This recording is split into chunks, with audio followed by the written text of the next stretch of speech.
Thomas the Tank Engine and Friends, Wooden Railway Adventures, Episode 248, Big Trouble on the Little Western. Gordon's close call with Sailor John spread rapidly around the railway. "What was it like?" asked Paxton, "standing face to face with one of the worst lawbreakers the island has ever seen?" "It was nothing," chuckled Gordon. "I stared him down, and he was definitely frightened of me, but I wasn't frightened of him. I stood my ground and raced out of there as fast as I could." "Oh, so you ran away from him," teased James. "Now listen, there was a lot going on, and I knew I was already late for a train, so I had to get back to my coaches." Duck rolled his eyes. "Sure thing, Gordon. Come on, Oliver, it's time we headed to work. And unlike the Express, the Little Western doesn't abandon its passengers at a station in the middle of the day." The engines chuckled as they puffed away. "In all seriousness, though, Oliver, we must keep a watchful eye. Tidmouth isn't too far away from Wellsworth, where everything happened. And Sailor John is still on the run, even though Gordon insists he had him cornered." "You can't trust a word Gordon says nowadays," chuckled Oliver. "I'd be surprised if he saw Sailor John at all." Just then, Sir Topham Hatt walked up. "Ah, good to see you both, Duck and Oliver. The Admiral will be along shortly. He's picking up his new vehicle today, and I want to make sure everything goes over well." The engines weren't surprised when Butch arrived with Ace in tow. "So he's getting a second chance?" laughed Oliver. "Well, the Admiral will need something fast to keep up with Sailor John, and what better vehicle than a race car like Ace? He's had some behavioral issues in the past, but I believe we've rectified those as of now." Ace grinned sheepishly. Soon the Admiral arrived. "Thank you for the ride, Dustin. I'll be seeing you about, I'm sure. It was quite the journey to explore Sodor with you." "Likewise, sir. You know where to find me." And Dustin puffed away. The Admiral turned his attention to Sir Topham Hatt. "I've been thinking, sir, about how Sailor John must have escaped from the mine the other day. I bet he slipped out while nobody was watching and climbed aboard Gordon's train since it was sitting there." Sir Topham Hatt was surprised. "Do you really think he could have blended in with the passengers?" "He's a master at a lot of things, not just pirate-related endeavors. Plus, as far as I'm aware, the people of Sodor do not know what is going on with Sailor John." "You're absolutely right, and I intend to keep it that way. There is no need to scare the passengers. We must keep the trains running so that they do not suspect a thing." Just then, a Crosby Station cargo truck pulled in. "That has to be Sailor John, right?" asked Duck.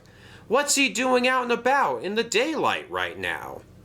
"No, that's not Sailor John's truck, but there are a lot of Crosby Station cargo trucks in the fleet, but Sailor John's is a little bit more beat up than that. Still, it does make for a lot of confusion, understandably."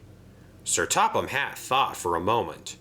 "Maybe it is time for me to pull the remaining trucks off the road until we get this solved."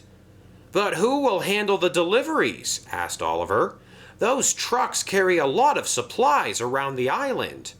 "Well, I do have 3 horrid lorries that have been impounded at Wellsworth Station that are eager to become really useful again. Perhaps they would be willing to help out in a situation like this." "But what makes you think you can trust them again? Didn't you say they had previously helped Sailor John in the past?" "Yes, but I've talked to them and they seem quite remorseful for what they've done. They said the only reason they were around Sailor John this time is because they ran out of fuel under a bridge, and he moved them to the mine with the promise of fixing them up. Apparently, that never happened, so the lorries are very bitter about the situation. But I do believe they will be very helpful in our fight against Sailor John. Well, do what you must do, Sir Topham Hatt. In the meantime, I'm going to get acquainted with my new vehicle here. He sure looks fast.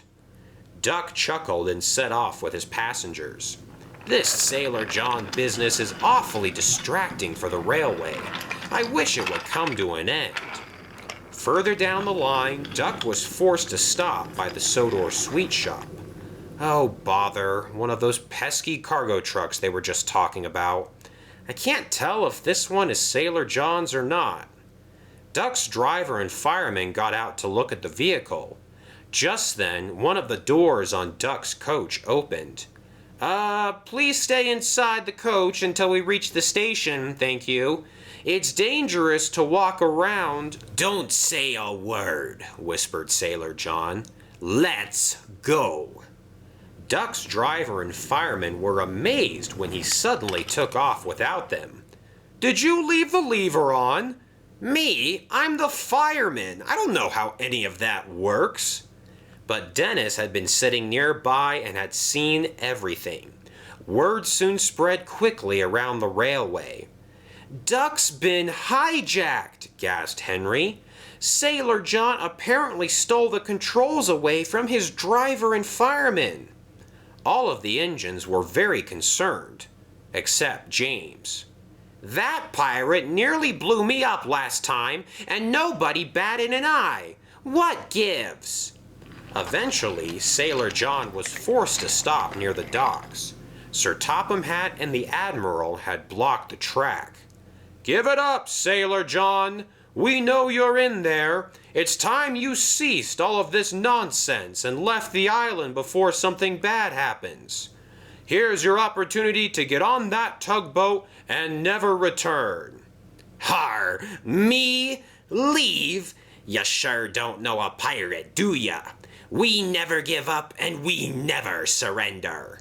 This engine sure isn't as exciting as I thought he'd be. He's a little lame, if I'm being honest. Take him instead and stow it. Har har har har! And Sailor John flipped the lever before running away into a field. The Admiral immediately hopped into Ace and drove him onto the track where Duck harmlessly came to a stop. Phew, that was a close one. Although it looks like we won't get a shot at capturing Sailor John today, at least we have our engine back. That could have been much worse. But Duck was feeling sad. Lame, he muttered. He called me a lame duck. How rude. Ace, on the other hand, had been involved in yet another accident, and the Admiral could barely get out of the car to assess the damage. Well, sir, I appear to have ruined my new ride for the moment. I hope you'll forgive my mishap. I figure this was better than having Duck run around the railway with no one at the controls. Ace was very brave to let me do what needed to be done. You're absolutely correct, and thank you for your sacrifice, Ace. We'll get you fixed up as soon as we can. The Admiral will need you like never before if he's going to take down Sailor John. Duck breathed a sigh of relief. I don't like being taken for a ride, he said, especially with that greasy pirate at the controls. Sir Topham Hatt wiped his brow. The last thing the Little Western needs is a hijacked duck. Glad you're safe and sound. But you were right, Admiral. Sailor John's lawlessness knows no bounds. He stole one of my engines in broad daylight and has likely been disguising himself amongst the passengers. We must bring him down sooner rather than later, and if we intend to do that, we must employ the help of all of the engines on the railway. They see far more of it every day than just the two of us, and hopefully their tips will bring this clash to an end. Right, sir. I will get Ace fixed up and we'll set out first thing tomorrow morning. I've done enough exploring and clue gathering. Now it's time to put that pirate away before it's too late.